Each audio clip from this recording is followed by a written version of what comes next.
La ciencia del lenguaje. Evolución sobre las ideas del lenguaje. En el siglo XV, antes de nuestra era, en la antigua India, surgió un interés científico por los hechos del lenguaje. Sin embargo, en Occidente no fueron conocidos tales hallazgos. Poco a poco, la ciencia del lenguaje se ha ido independizando de la tutela filosófica, puesto que la lingüística ya ha pasado a ser una ciencia avanzada y autónoma. Esto después de vivir muchos años como una rama de la filosofía. La evolución de las ideas sobre el lenguaje aparece inicialmente con alusiones primitivas y etimológicas, tal como se muestra en la Biblia. La gramática tradicional tenía una construcción teórica que designaba una nomenclatura específica para sus unidades y otra para sus operaciones. En la antigua Grecia, el lenguaje era captado desde un punto filosófico y atendiendo exclusivamente al uso de su propia lengua. En Roma nos encontramos con esta misma actitud filosófica.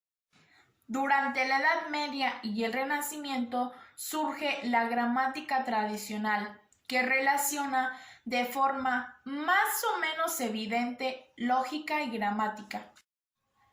A partir del siglo XVIII comienza a desarrollarse una ciencia del lenguaje independiente de la filosofía y sobre la base de la observación directa de los hechos. Sin embargo, la transformación total se produce con la llegada del suizo Ferdinand de Saussure. Gramática y lingüística. Se ha llamado gramática tradicionalmente al estudio de la lengua, estableciéndole como definición el arte de hablar y escribir bien una lengua. A esta definición anterior se le perdió valor, siendo sustituida por definiciones más rigurosas que separan el carácter práctico de la gramática.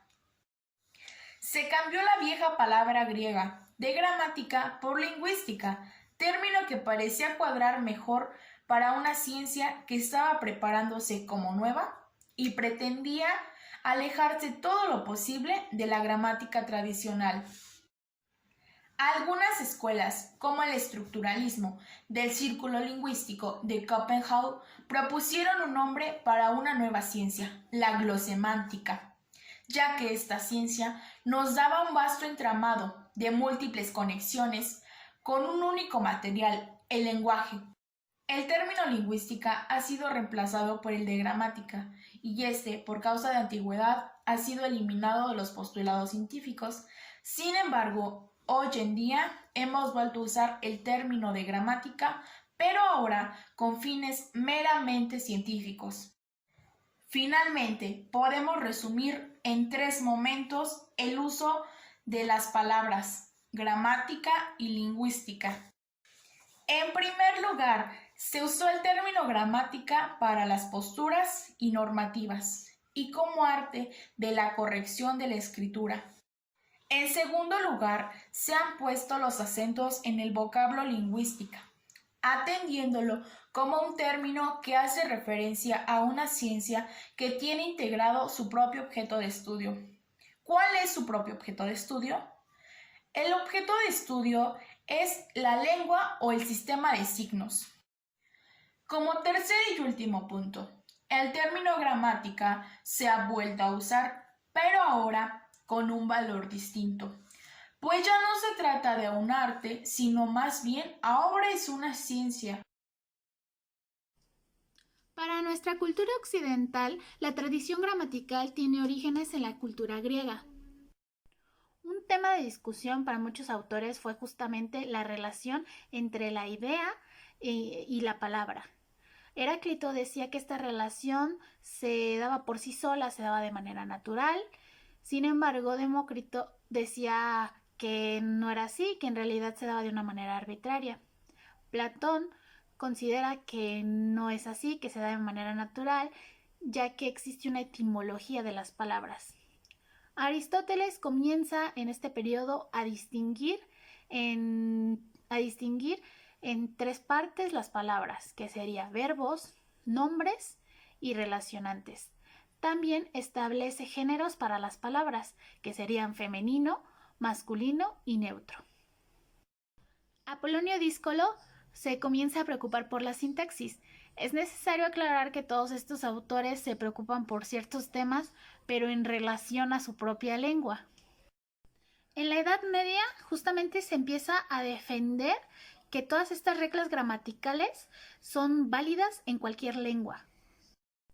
En el Renacimiento se comienzan a estudiar un poco de estas lenguas vulgares que eran prácticamente consideradas impropias para la expresión científica. En conclusión, tenemos 3 postulados para la gramática tradicional. El primer postulado habla acerca de cómo es que se le da mayor importancia a la lengua escrita que a la lengua hablada, ya que la lengua hablada era considerada vulgar y del pueblo, mientras que la lengua escrita era considerada perfecta y era muy difícil de elaborar. El segundo postulado habla acerca de cómo es que la lengua alcanza un nivel de perfección. Es por eso que obras como la Ilíada y la Odisea son consideradas perfectas y es el modelo al que nosotros nos tenemos que ajustar. El tercer postulado habla acerca de cómo es que la gramática nos enseña a hablar y a escribir bien. Es por eso que es indispensable para aprender un nuevo idioma. En el siglo XVIII surge la gramática comparada, ya que muchos investigadores se dieron cuenta que hay lenguas que se relacionan entre sí y no solo próximas, sino también alejadas espacial y temporalmente. A finales del siglo XVIII se produce un hecho importantísimo y es que se descubre la gramática de Panini. Panini descubre la íntima arquitectura de la palabra, como por ejemplo sufijos, prefijos y raíces. Para las gramáticas occidentales esto era totalmente desconocido. Panini estudia la declinación, la fonética y la morfología del nombre y del verbo. También pone especial cuidado en la sintaxis. Es por esto que el recuento de su normativa gramatical tiene un conglomerado de más de 4.000 reglas. Franz Bopp publica su gramática comparada en lenguas indoeuropeas. 2 años más tarde, Rasmus Rask hace lo mismo, pero en grupos germánicos y en otras lenguas indoeuropeas. Humboldt no habla de las lenguas como algo que ya esté hecho, sino como algo de continuo fluir. Schleicher anuncia la teoría del árbol genealógico, en el cual explica que hubo un idioma primitivo ya desaparecido, del cual surgen lenguas espacialmente retiradas. Estas mismas lenguas son el tronco idiomático de otras tantas. El resto del siglo XIX se caracteriza por tratar 3 temas específicos. El primer tema es que se continúan los estudios de las lenguas indoeuropeas. El segundo tema es que se recopilan datos positivos de estos grupos para buscar conexiones y paralelismos. Y el tercer tema es que se replantea la ciencia del lenguaje. En el último tercio del siglo XIX surge una corriente llamada neogramática. Los neogramáticos defienden que la lengua organismo vivo es un constante devenir y hay que estudiarlo desde dentro históricamente. También hablan acerca de la ley fonética y dicen que es la única que interesa. A comienzos del siglo XX empiezan a surgir unas corrientes que están en contra de la intransigencia de algunos neogramáticos. La psicología defiende la influencia del espíritu humano en los cambios lingüísticos y en el lenguaje en general. La corriente idealista considera el lenguaje como una creación estética de cada individuo y se opone totalmente al radicalismo de los neogramáticos. Finalmente, los neolingüistas parten de la geografía lingüística para demostrar la inconsistencia de algunos neogramáticos al pregonar la infalibilidad de la ley fonética. La íntima arquitectura de la palabra. como por ejemplo sufijos, prefijos y raíces. Para las gramáticas occidentales esto era totalmente desconocido. Panini estudia la declinación, la fonética y la morfología del nombre y del verbo. También pone especial cuidado en la sintaxis. Es por esto que el recuento de su normativa gramatical tiene un conglomerado de más de 4.000 reglas. Franz Bopp publica su Gramática comparada en lenguas indoeuropeas.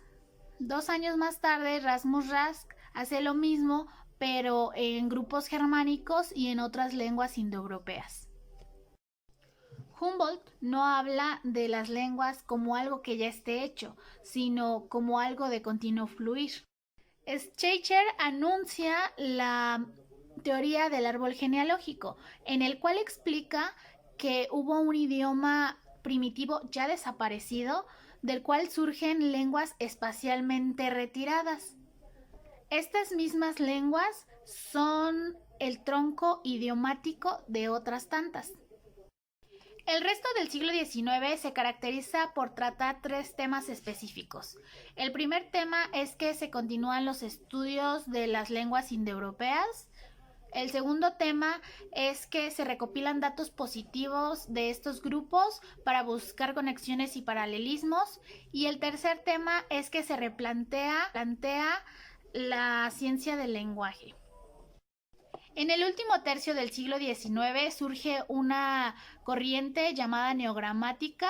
Los neogramáticos defienden que la lengua organismo vivo es un constante devenir y hay que estudiarlo desde dentro históricamente. También hablan acerca de la ley fonética y dicen que es la única que interesa. A comienzos del siglo XX empiezan a surgir unas corrientes que están en contra de la intransigencia de algunos neogramáticos. La psicología defiende la influencia del espíritu humano en los cambios lingüísticos y en el lenguaje en general. La corriente idealista considera el lenguaje como una creación estética de cada individuo y se opone totalmente al radicalismo de los neogramáticos. Finalmente, los neolingüistas parten de la geografía lingüística para demostrar la inconsistencia de algunos neogramáticos al pregonar la infalibilidad de la ley fonética. Tema 3. Lingüística moderna europea. Dentro de este tema tocaremos 3 puntos. El primero, el estructuralismo lingüístico. El segundo, la nueva doctrina lingüística de Saussure. Y el tercero, las escuelas estructuralistas. En el estructuralismo lingüístico veremos que en la primera mitad de nuestro siglo se hizo una profunda renovación en el lenguaje. Esto se llama como corriente estructuralista. Su característica más importante es una nueva concepción en los hechos del lenguaje, donde diversos elementos forman una verdadera estructura. Dentro del estructuralismo se considera al lenguaje como un todo, de los que no se puede estudiar ninguno de sus elementos sin ver la relación que tienen estos con los otros mismos elementos del lenguaje. El creador de esta corriente lingüística fue Ferdinand de Saussure, y fue tan importante su aportación que no se puede hablar sobre un antes o un después de Saussure. Dentro de la nueva doctrina lingüística de Saussure, nos dice que Saussure se educó en la línea de la gramática comparada y la diacrónica. Durante sus años de profesión en la Escuela de Altos Estudios de París, dio a conocer 2 trabajos que hacen irrefutables sus teorías. El nombre de estos trabajos fueron: el primero se llama Memoria sobre el sistema primitivo de las vocales en las lenguas indoeuropeas y el segundo del empleo del genitivo absoluto en sánscrito. En el año de 1981, cuando pasó a ser catedrático de la Universidad de Ginebra, dejó por completo de publicar sus trabajos. Durante este periodo y hasta el día de su muerte, siguió trabajando con diferentes puntos de vista que solo daba en la escuela donde se encontraba, en la Universidad de Ginebra, y no publicó su libro porque lamentablemente falleció en el año de 1913. 2 discípulos de Saussure recopilaron todos los apuntes que tenían varios alumnos durante 3 años que estuvo dando clase, los últimos 3 años de su vida. Reconstruyeron las ideas de su maestro y publicaron un libro llamado Curso de Lingüística General, con el nombre de su profesor. Las ideas básicas del estructuralismo de Saussure pueden resumirse en los siguientes 8 puntos. Punto número 1. Mayor importancia sobre la lengua hablada a la escrita. Aquí se nos explica que la razón de ser del segundo es la de representar el primero, y nos dice que es como un ejemplo de que si para conocer a una persona sería mejor verla en foto que ver el mismo rostro de esta persona. Punto número 2. Lenguaje, lengua y habla. El lenguaje es la capacidad de comunicarnos mediante signos orales y escritos. La lengua es el sistema de signos que los hablantes aprendemos y conservamos en nuestra memoria para cifrar y descifrar los mensajes. Y el habla es el acto de extraer el código de signos, los elementos necesarios para cifrar el mensaje. Punto número 3. La sincronía y la diacronía.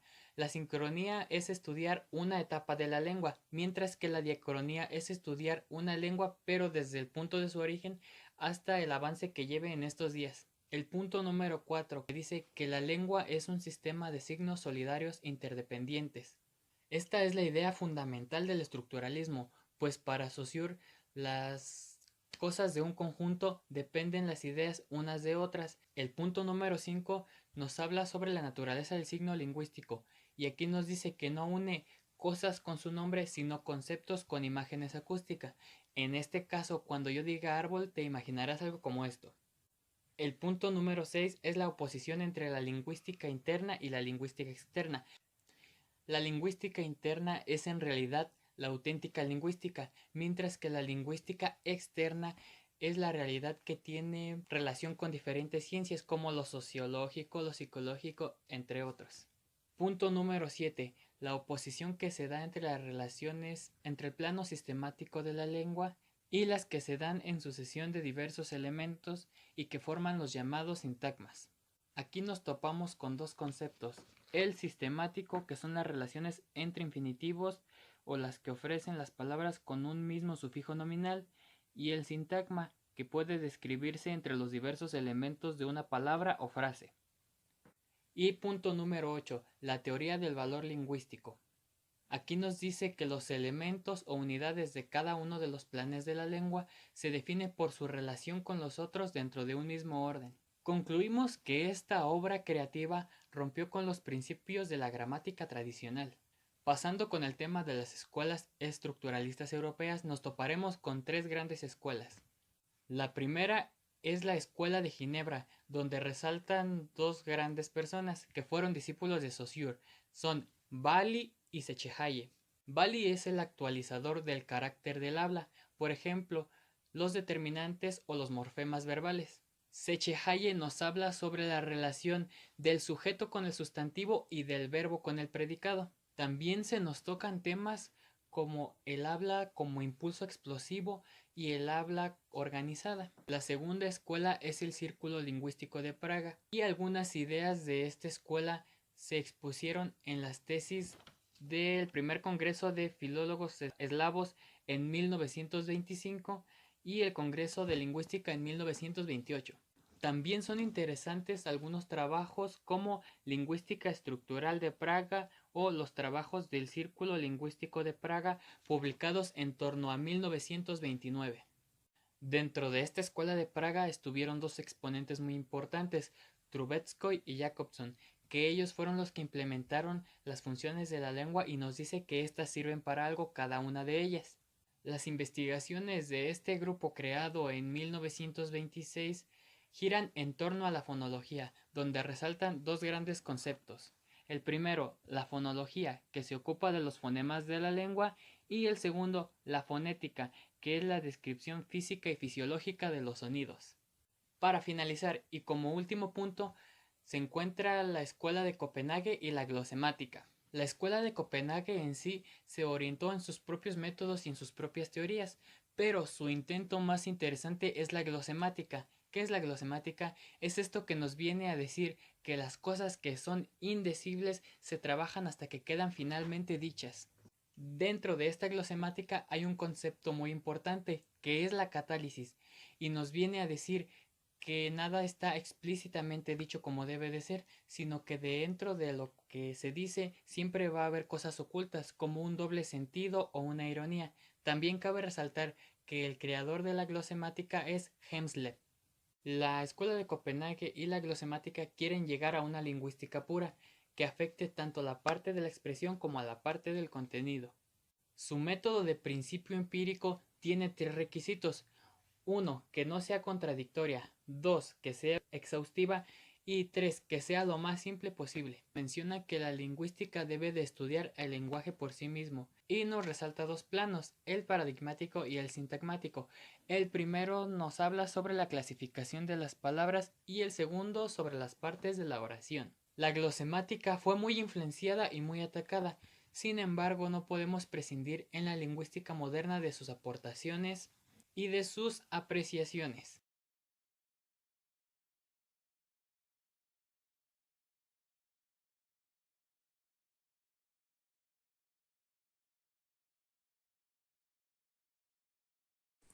El tema 4 es la lingüística moderna norteamericana, el cual vamos a dividir en 3 pequeños subtemas y vamos a comenzar con una pequeña comparación entre el estructuralismo norteamericano y el estructuralismo europeo. Bien, Bloomfield es el padre del estructuralismo norteamericano.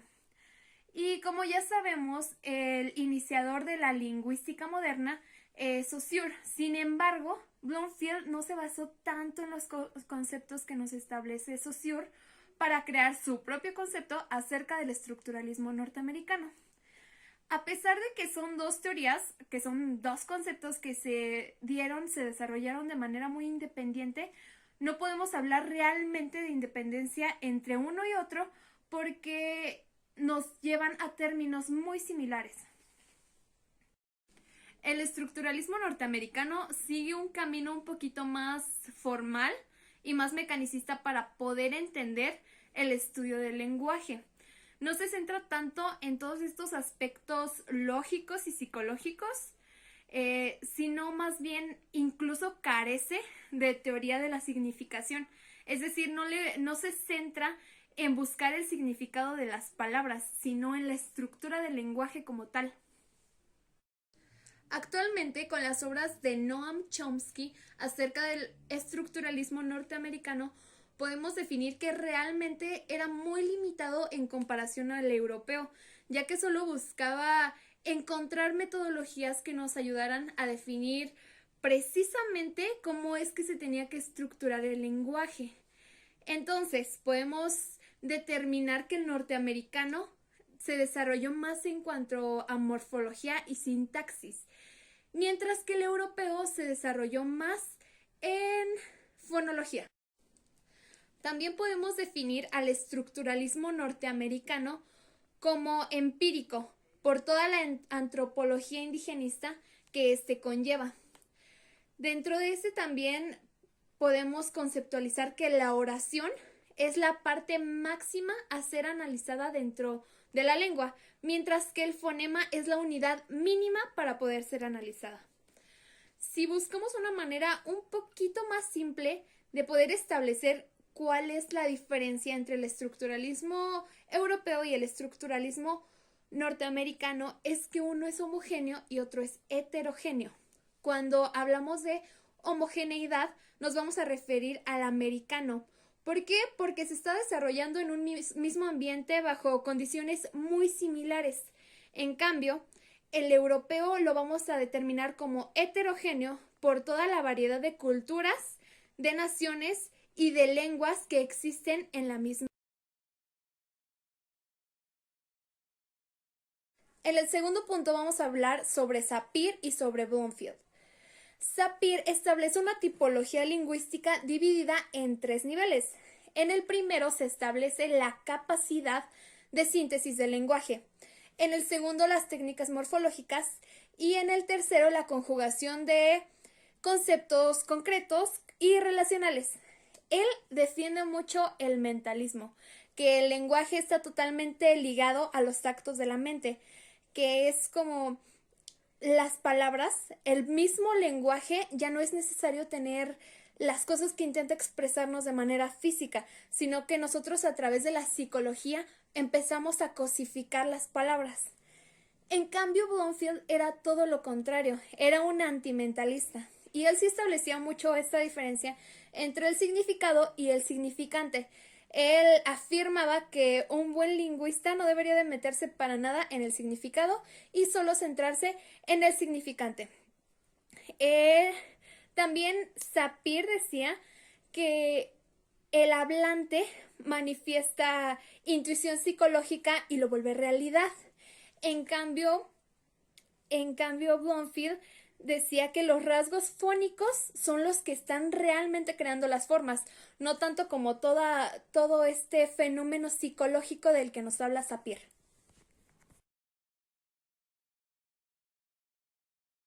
El punto que vamos a tratar para poder concluir con este tema es la pragmática generativa y transformacional. Vamos a comenzar sabiendo que la obra de estructuras sintácticas de Noam Chomsky derribó completamente todos los fundamentos que ya teníamos establecidos por Bloomfield. Y así es como Chomsky nos empezó a proporcionar una modalidad un poquito más moderna y que además de eso estaba en constante evolución, en constante actualización. Bien, Chomsky establecía que el razonamiento lingüístico tenía que ser formal, tenía que ser riguroso y también tenía que ser evidente, tal y como es el razonamiento matemático. Bien, ahora vamos a ver un poco acerca de las ideas básicas que conformaban los principios de Chomsky.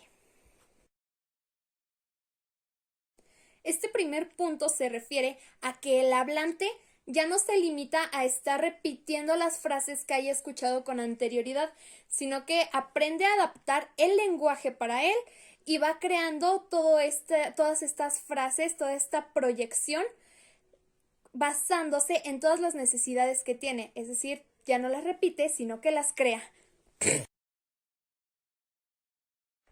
Este segundo concepto está constituido por reglas y por signos que nos permiten combinarlos. Es decir, cuando nos estamos refiriendo a una gramática generativa, estamos hablando de aquella que nos permite, a través de todas estas reglas, de todos estos signos, poder crear oraciones aceptables. Cuando hablamos de estructura profunda, nos estamos refiriendo al significado de la oración, adentrarnos un poquito más a todo lo que nos quiere decir. En cambio, cuando hablamos de estructura superficial, solo nos estamos refiriendo a la manera en que la oración está siendo presentada, ya sea dicha o escrita. Noam Chomsky establecía que realmente las lenguas solo se diferenciaban en su estructura superficial, porque al final de cuentas nos querían decir lo mismo o tenían el mismo significado, pero no se escribían ni se decían de la misma manera. Este concepto es la relación entre la estructura profunda y la estructura superficial, llevándolos así a una transformación de la idea hasta la forma en concreto. Existen 4 reglas de reescritura en cuanto a las oraciones nucleares y son las siguientes.